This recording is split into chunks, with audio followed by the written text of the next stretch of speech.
from the news center in high definition. This is News Channel 8 on your side at 11. Good evening, everyone. I'm Josh Thomas. Thank you very much for joining us tonight. The second named storm of the 2011 hurricane season formed tonight off Florida's east coast. Tonight, we're tracking Tropical Storm Brett. Storm Team 8 meteorologist Brooks Garner joins us now live with the very latest. Brooks. Josh, the great news with Brett is that bottom line, it's moving away from Florida. That doesn't mean we're going to escape all effects. We will have much drier air working into the region, limiting our rainfall chances.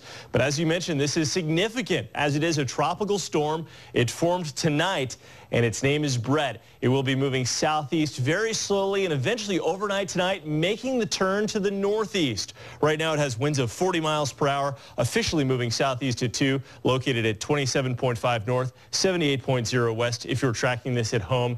And again, by the overnight into the day tomorrow, it will start its track to the northeast, moving away from Florida, away from the U.S., and probably safely west of Bermuda, doing nothing more than churning up the waves. The computer models agree. Look at this spaghetti model, all these lines looking like spaghetti moving away from the area. So that's a good thing, to say the least. Now on Viper, you can actually see this spin about 170 miles east of Fort Pierce in the Bahamas. It's right north of Abaco Island, and you can see that slow drift. Well, coming up, we'll talk about those side effects I mentioned for here in Tampa Bay in your full forecast. Josh. All right, Brooks, we'll check in with you a little later on in the newscast. Well, Casey Anthony is now a free woman, but very few people know where she can be found tonight. It's been 2 weeks since a jury found the 25-year-old woman not guilty of killing her daughter, Kaylee, but guilty of lying to law enforcement officers. She walked out of the Orange County Jail in Orlando shortly after midnight, escorted by her attorney, Jose Baez, and sheriff's deputies. She was last seen getting into an SUV.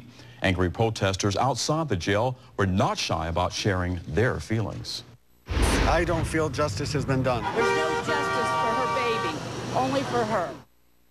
A group called Bring Kids Home held a march this afternoon to the site where Kaylee's remains were found. Hundreds of people turned out for the event. Organizers want to build a permanent memorial on the site as a way to find closure, since Kaylee's death may remain a mystery. Going back to a normal life will be close to impossible for Casey Anthony. We don't know where she went after being released from jail, but we do know her life in the spotlight probably isn't over. As News Channel 8's Adrienne Pedersen tells us, although Anthony is free from jail, she's not free from public scrutiny. Casey Anthony marched out of jail with her attorney, Jose Baez, one of the few people who seems to be on her side these days.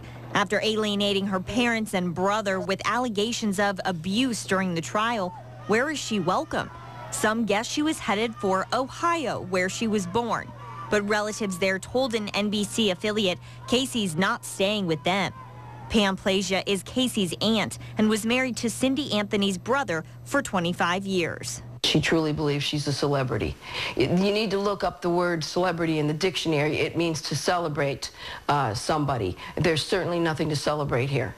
Plasia is against her niece cashing in on Kaylee's death. Roger Federman, a local defense attorney, says if Casey does want to sell her story, she should wait.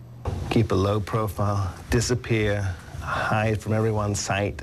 But keeping a low profile is easier said than done when the country has been on Casey watch since Kaylee disappeared in 2008. There's not a rock this girl's going to be able to crawl under. The people aren't going to know who she is. Plus, her legal troubles aren't over. She's been smacked with a number of lawsuits, including from Zenaida Gonzalez. Gonzalez says Anthony ruined her reputation by claiming a woman with her same name kidnapped Kaylee. Now, a Texas search company is suing Casey for misleading them in the search for little Kaylee. Federman says these could just be reaction suits and might fizzle out. In Tampa, I'm Adrienne Pedersen, News Channel 8. And as Adrienne mentioned, Casey Anthony's story is far from over. For all the latest updates, you can go to TBO.com. The story is on the homepage. The Department of Defense